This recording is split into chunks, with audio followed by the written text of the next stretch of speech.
Welcome to the Workforces Podcast.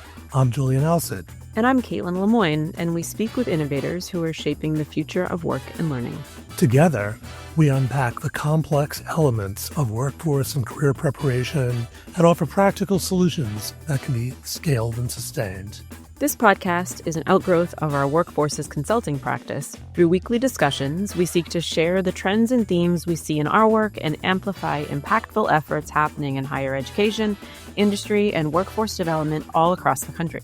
We are grateful to Lumina Foundation for its past support during the initial development and launch of this podcast and invite future sponsors of this effort. Please check out our Workforces Podcast website to learn more. And so with that, let's dive in. As we continue our summer break before returning with a new season later in August, we're revisiting our conversation with Haley Glover of UpSkill America. With AI reshaping jobs faster than most organizations can respond, and so much in flux around how we fund and support workforce development, this conversation feels more relevant than ever. Haley discusses how businesses can effectively upskill their workforce in an ever-changing AI-driven economy while recognizing this is an ongoing and unfolding conversation. We hope you enjoy it. Here's our episode with Haley Glover. Kaitlin, so much of the conversation around the future of work focuses on the what skills are needed, what jobs are disappearing.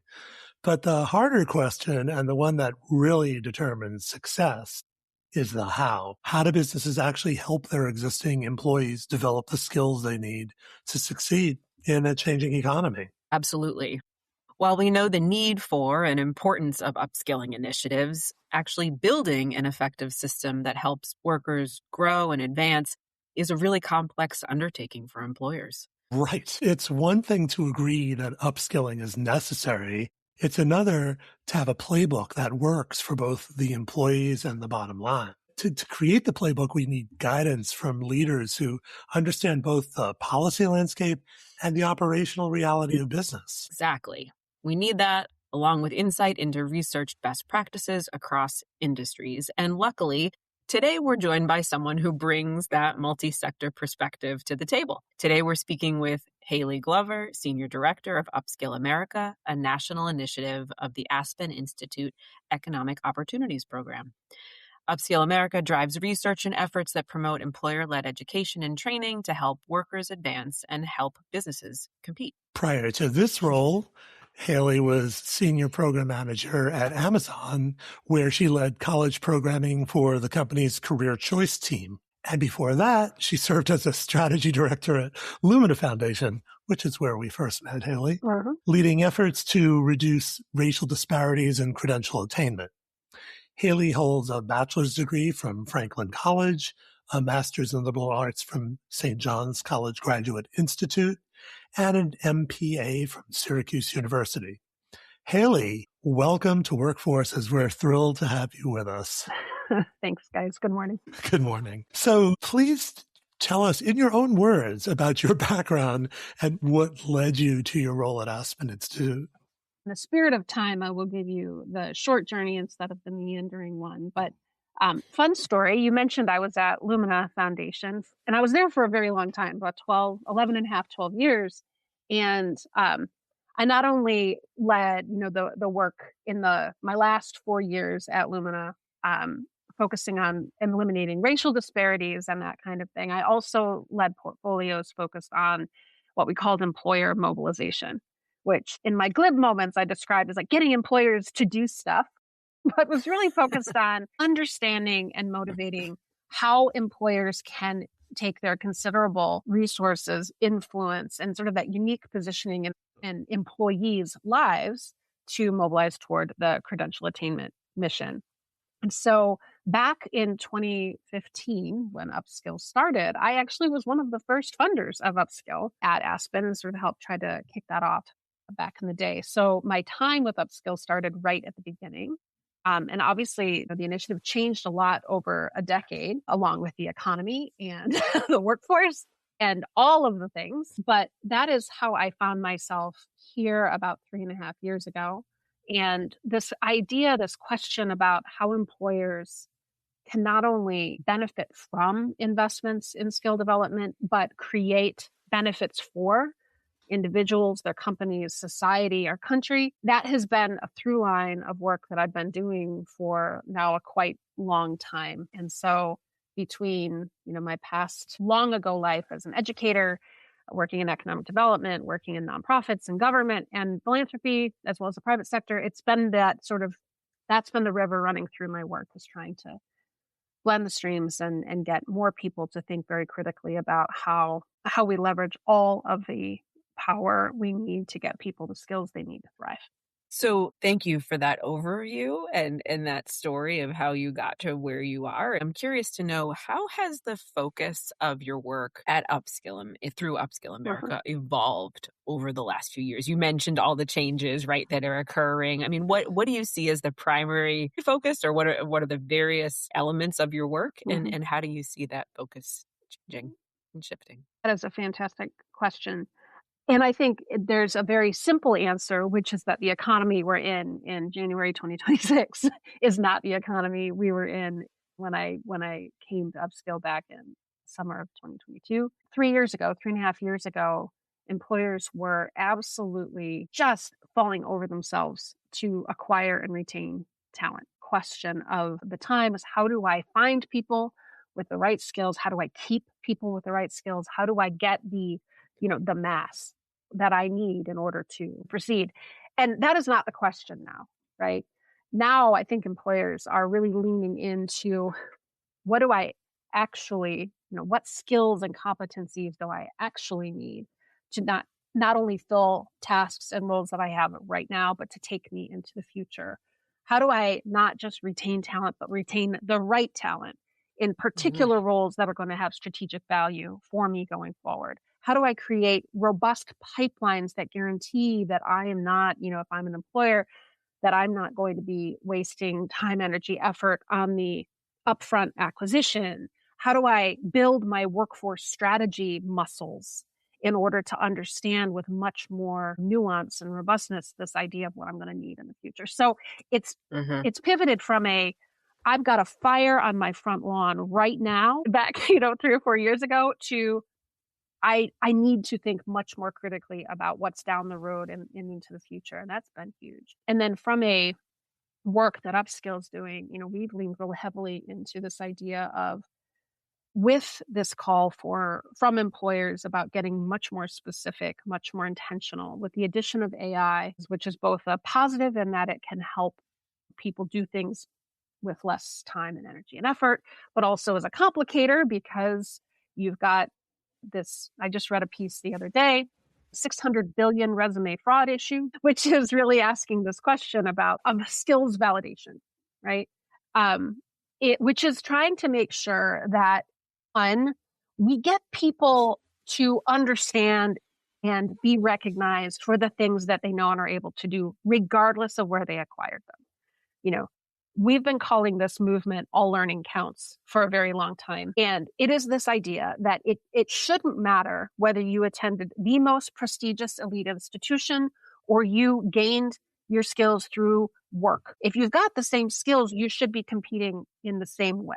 And what we do right now is we conflate a lot of different things for being better at something, instead of really understanding what people can really bring to the table. So this idea of skills validation has become a much more important part of our work, because it addresses this, both sides of the coin, which is employers need validated skills and people need to understand their own skill set, right? A lot of people will go through education programs, training programs, work experiences, and not develop this metacognition of what they know. And knowing what you know, knowing what you're able to do, can be a very powerful, empowering scenario for an individual. It can also be the thing that sets you apart in an interview or process, because you can say, I know what I know, and here's how I know it. Here's what I did to show it. And we're also trying to really help the employer get specific about what skills they need and how to find them, and this validated skills movement. So we're much deeper into technology than I think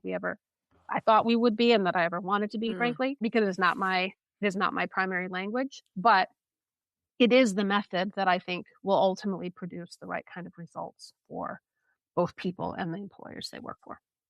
So Haley, I mentioned earlier in your intro, We need that playbook. Mm. How do you do it? You have produced a playbook, the Upskilling Playbook, AI skill development on the workforce. Tell us about it. What are your findings? What have you learned, and what's in that playbook? Yeah, well, so the playbook is not just that AI chapter, which was our latest edition, but essentially pulling together all of the things we've been learning, doing, hearing, writing about for many years now, with the idea that companies are not necessarily encouraged or inclined to share the things that they're doing. In fact, a lot of companies will fight against that sharing because it's secret sauce, right? The thing that we do is creating our own special business value. So when we have the opportunity to share broadly, like, here's what's worked at one company, or here's results from another company, or here's a process that appears to work across multiple companies, that's our sort of bread and butter activity, where we can shine lights on things and make these secretive or specialized processes much more visible for other people. That's a really positive thing. So that's what the playbook is about, right? The AI skill development workforce chapter, right, was sort of a call that we decided to put out within the last couple months here, that was less about here's how companies should approach AI. I don't know how companies should approach AI. I was going to say, who knows? Who knows? That is very much a them decision, right? What vendors they use, how they embed it, all of those things, right? That is a them decision. What we've been observing, though, is that, and you can see this if you read stuff and pay attention, is that a lot of companies are sort of doing a silver bullet kind of approach to their AI work. They're saying, oh, if I just give this self-directed module and training on AI to all my people, it'll solve my problem. That's, of course, not true. If I just buy a tool, it'll all work. Also not true. If I feel like I must invest as an employer in this thing, peer pressure never solved really anything. And so what we're calling for and what we really are observing in this moment is AI, when it is accompanied by thoughtful and humane and worker-focused training and opportunities, that works. Product acquisition, when it is solving a business problem and serving a discrete business purpose, that works. Don't just, hop on board. And leadership and workforce planning, that is really thinking about AI in service of future goals, in service of those broader strategies, that works too. And so I can't say that any of the findings surprised me, because we are always going to take a sort of human first lens on all of our work. But what I hope we are starting to contribute is this idea that any product or technology or process absent workforce strategy, workforce planning, won't work as well as it could. You have to do the work of understanding what your workforce needs, who your workforce is, and how to best support them to be able to do the things that you want to need. And then to know with great precision, as much as possible, 2 years out, 4 years out, whatever, what they're going to need to do and how they're going to be doing it. And it's when those things sort of interconnect, powered by AI, that, something magical can happen. Haley, it strikes me that I think one of the complicated things about this moment is that AI tools are emerging constantly, right? And there's this, I think, historically, this concept that strategy can take a while, and yet we're moving at this very fast pace. In your research and in the conversations you've been having, how are people balancing that reality? And when do you say, you know what, we're going to commit to these tools for a little while because we feel they meet these business goals and this broader strategy? And when do you say, you know what, let's try this instead, right? Because it seems like it's a very tricky balancing act right now. I think that's going to be a different question for every company and every industry, because their own, it's a question of tolerance, right? What is your tolerance for risk, for experimentation, for all of those what ifs? And then what is your sort of strategy for evaluation? And then what do you care about, right? And it does sort of speak to some of the things that we wrote about in the piece, where, if your evaluation strategy is well, I had X number of sign-ons or X modules completed or, this many instances purchased or something like that. Well, what does that tell you? Right. And if that is the only thing you're really looking at, you're probably not going to be in a position to really effectively understand, like, well, did it work? Did it change anything? And what you might see are downstream effects like morale is bad or managers are getting way overloaded with things that are coming from both sides, or you don't have enough information to really effectively evaluate your contract renewal, or there's 1,000 things that could happen on the other side of piloting if you don't really understand why you're doing it. So I'm not suggesting that companies are like willy-nilly running in and just buying stuff. And yet I think what we do observe is that workforce strategy is the muscle that companies need to exercise that can make these things work better. Because like I said, if you do know why you're doing it, what you want out of it, how you're going to measure it, the outcome you really want to see within your workforce and within your organization, then you can really understand how it's all coming together. And so that might be a bit of a lame answer, but I think it is the truth, is we see a lot of experimentation with technology without necessarily like complementary thought around the other side of it. I didn't expect that you would have the answer. I mean, I wish. This is it's a really complicated moment, right? I mean, we're moving at a pretty fast clip here. Breathtaking. Well, and to complicate it further, Haley, are you looking at the companies large and small in your work, aren't you? Yeah. So can you speak a little bit, because that too, of course, brings a whole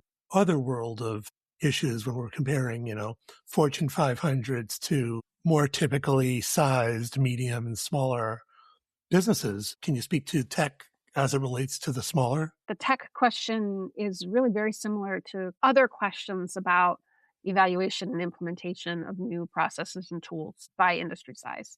Like everything that we've found suggests that like the things that we say work for large companies, they're sort of not relevant in many ways to small organizations for a lot of reasons, right? And these will be obvious to you, which is if you've got an HR team that is HR and compliance and workforce and technology and also operating, like that's too many hats for one human to wear, and an environment in which decisions are made differently, right? Than when you've got a team working on each of those things, right? So there's a structural question. There's a capacity question, which is the biggest duh of them all, which is that like when somebody's wearing 5 hats, how in the world do they do another thing that can require a huge amount of compliance? This comes up a lot in apprenticeship. Well, why, if apprenticeship is such a great model, why doesn't it work for some people? And that's because it requires a lot of work to really get the benefits of those programs. There's a cost thing, right? If your margins are low, you do not have extra resources to spend on doing the experimental and piloting work, right? You need ready-made solutions that are affordable or no cost. And often you need support from organizations that are going to be wrapping around you and working with you, workforce boards, intermediaries, others, right? And so there's multiple layers of why, strategies and sort of things that would work for very large companies just don't apply. And I do think too, the risks for smaller organizations are higher, right? Because of margins, capacities, and otherwise. But, if you invest in a program or a technology or something like that, and you're a small organization, that may be somebody you can't hire next year. That may be a contract you can't bid for. That may be, something you can't purchase that you need. And it's those kinds of really real challenges and real barriers to why we cannot say unilaterally employers should do this. It's always about context. It's always about industry, size, geography, and every other factor, which makes this work very challenging, but, try to be attentive to as much as we can. So Haley, you mentioned apprenticeships, and I know you've been exploring work-based learning and internship programs and the value of those in the workplace for employers and employees. Can you tell us some of what you've been learning as it pertains to that initiative? Absolutely. And this is really exciting. We've got a piece coming out quite soon, which I'm happy to share with you when it is released, but I'll give you a little sneak peek right now. So over the summer, we sort of were grappling with this issue of business case, value case, right? This is the truth, I think, for every question we have to ask of employers. We have to couch it in what value does it provide to your organization. Altruism is not the motivating factor for private sector. I think we all know that, but it can be harder, particularly for advocates, right?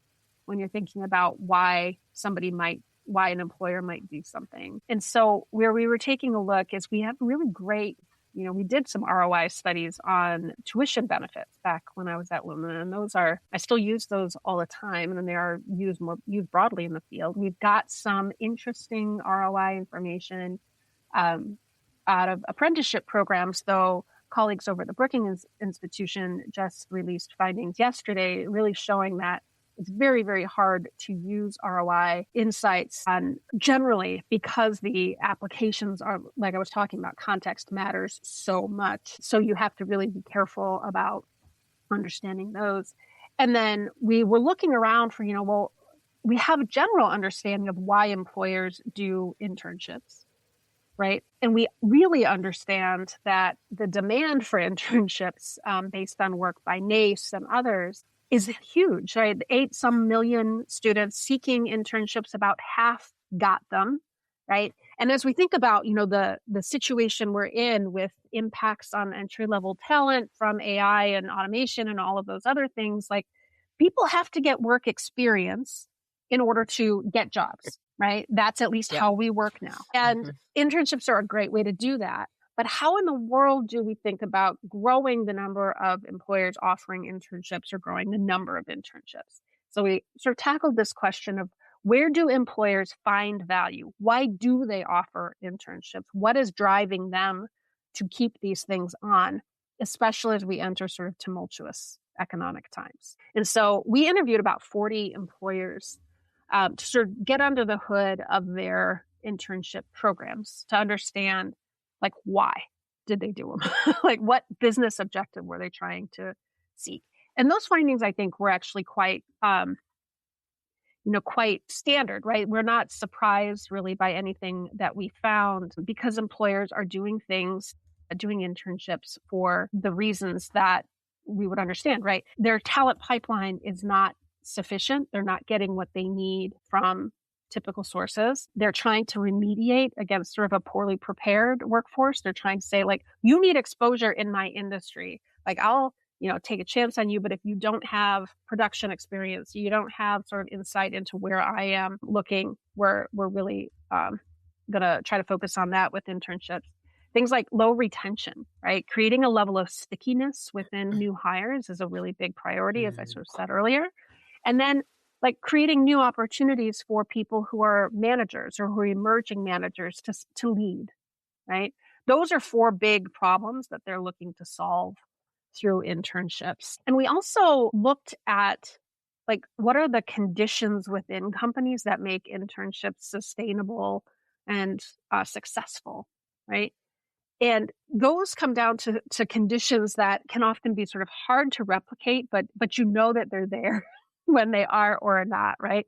And those are things like executive sponsorship, having an executive leader who is bought in and really on board with the program can be the difference between it thriving and being a part of the actual talent pipeline and just dying on the vine when things get rough. Integrating across an organization. So when the internship program is just this little pocket and they get dropped in, interns get dropped into departments. People are like, what do I do with these people? That can be a problem. So there's cross-functional integration, helping leaders see. Leveraging external partnerships. States are investing a lot in work-based learning, and those, particularly for smaller businesses, can be ways of maximizing resources. And really thinking then primarily about like effective programming, right?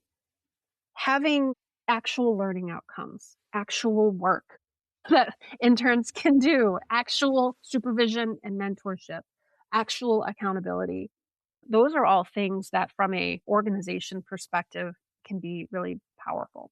And so why, this idea of why do employers invest really articulated key business values, attraction, right? Employers to almost a person talked about how their internship program is creating buzz on college campuses if they're recruiting, how interns from one summer go back to their campuses and say, I had a great experience, you should apply, right? They love that because it is really creating a level of advertising and acquisition and outreach that they could never do on their own. They're really looking for readiness when it comes to having students or having interns start as full-time hires without the need for expanded onboarding, without a ton of time, like, well, where is the break room? Those kinds of questions they know already. They're ready to go. That can be a big cost saver as well. As I said, engagement, retention, like keeping people longer is always going to be a primary mission. They also benefit from increased workload capacity, right? So, because if interns are doing real work, that can really benefit the bottom line. And there's also other effects that they want to have within their communities and their industries and their regions that should not be understated. So, long story short, this piece will come out in the next several weeks, and we're excited about it. But it puts a fine point on this idea that employers invest in talent in a lot of different ways, and building the business case, really understanding from all sides why, how the value gets created in the organization, how to maximize the impact of these investments. That's the thing that we're chasing, because it's a positive thing we know for students. We want to make it just as positive for adults or for the employers that they're working with. Haley, did this research look at companies across multiple industries? Yeah. And again, there I am going back to it, size of businesses and geographies. Yeah. And I know that, this isn't publicly released yet, but are there any nuggets you can share of insight about where you're really seeing traction, where some of the challenges are? Yeah. Well, so we did, obviously 40 employers is not representative, but we did seek for representation of all different sizes. So we talked to, 20 to 50 people and 50,000 people employed. And we talked to manufacturing and finance and insurance and, services and finance and tech and all of the industries. And then we tried to get a very solid geographic distribution. We had a little bit more representation from Midwestern companies because, as you know, getting in the door often requires a relationship, and that's where I'm based, and our partners, many partners are based. So, a couple of findings, right? Small businesses, as I've sort of said before, I think they obviously can benefit, I think, a little bit more from the publicly resourced models that you have out there that you're either reimbursing or replacing wages. So they kind of look at it as this is a way we're meeting our talent goals, and risk is defrayed by public investment. And so they, I think, are very pro those public programs, which is great because they're actually serving a public service, right? Students are getting work experience. They are acquiring skills. They are doing it as a part of their programs of study. And it is really working on both sides of the equation. Small businesses also struggle a little bit more, as another moment, with the administration and the overhead and the mentoring required. And as a result, they often do smaller cohorts.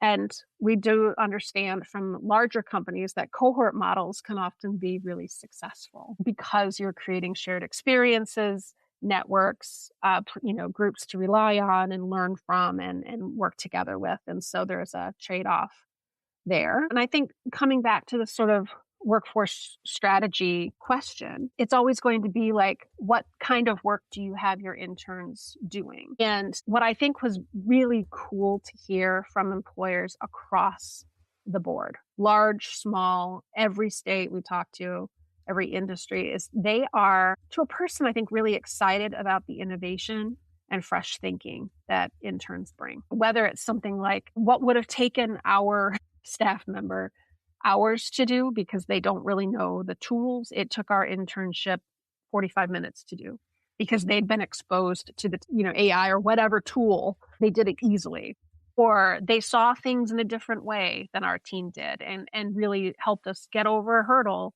that it would have taken us time to do. It's those kinds of things that I think it's harder to understand the business value. Like, yes, of course, saving time equals saving money, but it is a really important factor. And a lot of our value that employers get is this innovation, fresh thinking that comes from introducing, a new generation of students with different experiences and not sort of people who are entrenched. And, positively on the incumbent workforce side, a lot of employers talked about the sort of breath of fresh air that this gives to their workers, right? Mentoring a new generation, sharing what you know, telling people how you do things and teaching them can sort of reinvigorate folks and get them re-engaged with their roles. So you have offered many tips, strategies, potential practices. Yeah. However, I would love to give you this space. We ask this question of all of our guests, Yeah. and I would just love to give you the space to answer it, which is, we wonder if you have any other practical steps you'd like to share around how our listeners can work with employers to become forces in this complex place that is work and learning, or help learners themselves, right? Yeah. I mean, take the question in whatever direction you'd like. I really love the question because, you said sort of that word complex. It's complex and it's complicated. And I don't think it's going to get less complex or complicated as we go forward. In this moment, leaning in to learning as much as we can, to supporting each other, and being mindful that the decisions we make now, we are going to see the downstream effects of in 20 years, is really, really important. So like for learners, I was on a panel here in Indy before the holidays, and they were asking, well, how as a student should I best position myself? And it was a technology conference, and I said, I can't tell you anything other than work, right? Obviously, try to find a job that is field aligned, that will give you the sort of exposure to the industry and role that you want to have. Absent that opportunity, work, because there is learning and knowledge and insight to be gained in any role. Our society doesn't, I think, give adequate credit to learning gained in some roles, and I think that's a tragedy. But employers are looking for experience and work ethic and the capacity to do the job, and the best way to understand what those things look like is to do them, right? So, so work if you can. And for advocates and institutions, it is about supporting learners to know what they know. I think that's a big, big problem and a big solution too, which is no, we should not in 2026 have somebody graduate with a credential and say, okay, now what? Or how do I reframe these experiences that I've had in terms of skills that employers can recognize and appreciate? Like that, stop. Like we've got to get past that problem of making sure that everything is as transparent as possible and that learners have evidence of the things that they know how to do and things that they know. And so that's the higher education call, is shift toward competency-based education as much as you can and be very, very articulate about helping students understand their own skill sets. The advocates know your business case. Right. And in trying to, bring employers over to our side, to doing the programming, to expanding what they're doing, you have to couch it, especially now, in ways that the employer will benefit from. Right. And if you can't tell employers what you know and how they can understand how this will impact them, you're going to have a much, much harder time because the economics are just different now. And so learn that. And for employers, chances are every single employer who would ultimately listen to this podcast is doing something, right? I've not encountered an employer who does not care deeply about the skills of their workforce. No, some employers program more, some less, depending on all kinds of different things. But the point is, keep doing it. Make what you're doing more visible to employees and to others, right? Share your stories. And think about how what you're doing is creating value for your organization. The thing that frightens me, right? And this, back in 2020 when the pandemic hit, we'd been doing so much work to focus on the employer business case and really understanding how employers were advancing education for their incumbent workforce. And when the pandemic hit, I was like, I think this is all going to go away, right? I was so worried that in the shock of that economic shock, we were going to lose programs that were investing in students and their education and pipeline and all of that. And what we saw, and I think due to unique sort of circumstances that pandemic sort of produced, was actually doubling down and huge expansion of supported education. I'm not positive that the next economic shock won't be different. But I keep thinking that if we really understand how this is contributing to the bottom line, if we really understand how this is benefiting employees, employers, our communities, our nation, we create just that bulkhead against the shock. So those are, I think, the 4 levels of like how I would think about what do you do next. Make this work bulletproof, and then we can really keep it going. Yeah, and it's I feel like you're singing our tune, and Among friends, couldn't agree. I know more, and such words of wisdom, Haley. So how can our listeners continue to learn more and follow your work? Yeah, sure. So we're upskillamerica.org if you are interested in doing old school website spelunking. We're pretty prolific when it comes to papers, and so there is that. And then follow us on LinkedIn, both for UpSkill, but also I'm always happy to engage on LinkedIn with people individually. We do a lot of that too. And then, don't be afraid to drop us a line. I'm always interested in learning more about what's working, and our sort of model is to partner and elevate as much as we can. And so please don't hesitate to get in touch. Great. Well, thank you so much for taking the time. Awesome. It was fun. And I'm really glad, Julian, we're still friends after all of these years. It's been a while. There you go. Yeah. Awesome. Thank you. It was great to see you today, Haley. Thank you. We hope you enjoyed today's conversation and appreciate you tuning in to Workforces. Thank you to our listeners and guests for their ongoing support, and a special thanks to our producer, Dustin Ramsdell. If you're interested in sponsoring the podcast or want to check out more episodes, please visit workforces.info/podcast. You can also find Workforces wherever you regularly listen to your favorite podcasts. If you enjoyed this episode, please subscribe, like, and share it with your colleagues and friends. And if you're interested in learning more about Workforces Consulting, please visit workforces.info/consulting for more details about our multi-service practice.